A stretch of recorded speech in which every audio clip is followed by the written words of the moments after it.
What are those structural barriers that are contributing to the wide digital gender gap? Those are the barriers that the government and the companies are responsible for addressing. Most people are not informed about the opportunities and how to access these skills. Some time ago, we conducted a needs assessment in one of the rural communities. We found out that women completely shut down because they didn't have access to some of the tools that they require.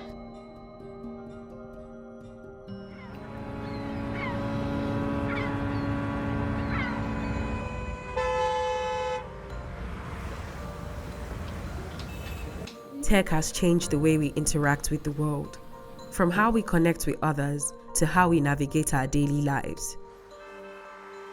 However, as the digital landscape evolves, a divide emerges. The gender gap in the tech world casts a shadow over the progress the Niger Delta could achieve. The lower acceptance of tech among women can be attributed to various factors. Sometimes it is down to the individuals. Sometimes that the notion that anything to do with tech has to do with men, that it's a very masculine oriented field, whereas not. There are some norms stopping women from acquiring digital learning in rural areas. The reason was that their husbands are really against it. They say that it will expose you to the world. People will know you, and with that you won't have respect for the man. Because there are few women in the field, there are no voices for the women. Most people are not informed about the opportunities and how to access these skills. So if there are hubs where they can come to train, to have access to internet connectivity, to even meet people that they can actually ask questions, it can really go a long way to help. With a common vision of empowerment, SDN and its partners aspire to make a meaningful impact. The ambitious goal is to deliver digital literacy training to more than 1,500 women across 4 states in the Niger Delta within the next 6 months.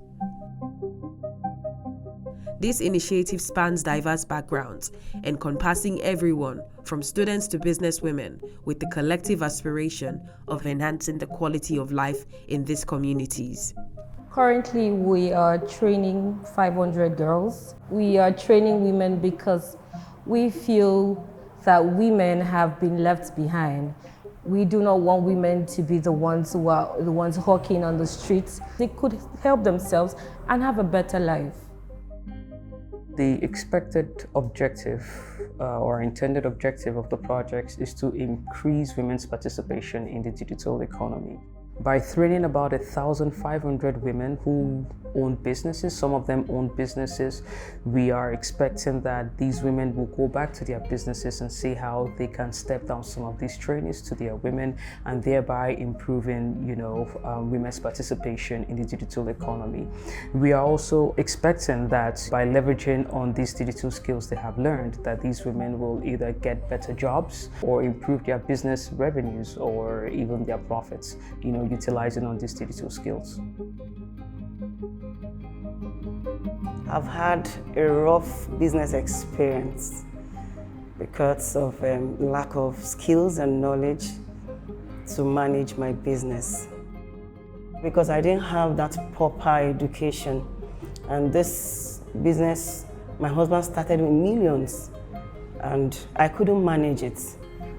I had to hire people to run this business with me, and they helped me to bring the whole thing to an end. In the course of this study, teaching us how to create content, I've been able to go to my business page, take pictures when we're harvesting the blocks, when we're producing, and we put them in our pages, and people are asking, what's this? It's eyes. Oh, you produce eyes? Yes. So it has really helped me in my business, the visibility.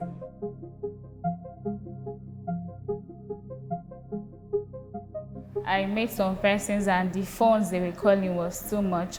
So when I heard about Youth Alive Foundation training, I decided to key in because it's free, and so far it's been really amazing and impactful.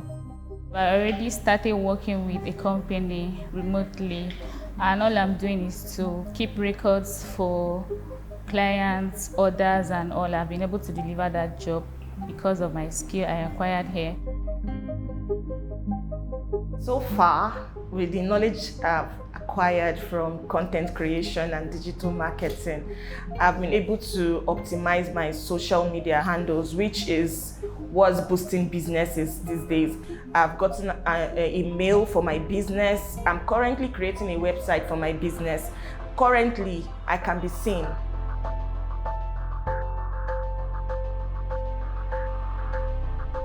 I think it's important to see, especially for women who own businesses, what kind of deliberate policies can be done, one, to increase financial inclusion for women in business. Also to see how these women can be supported to adopt technologies that can actually facilitate the expansion and growth and efficiency of how they actually work in their own organizations.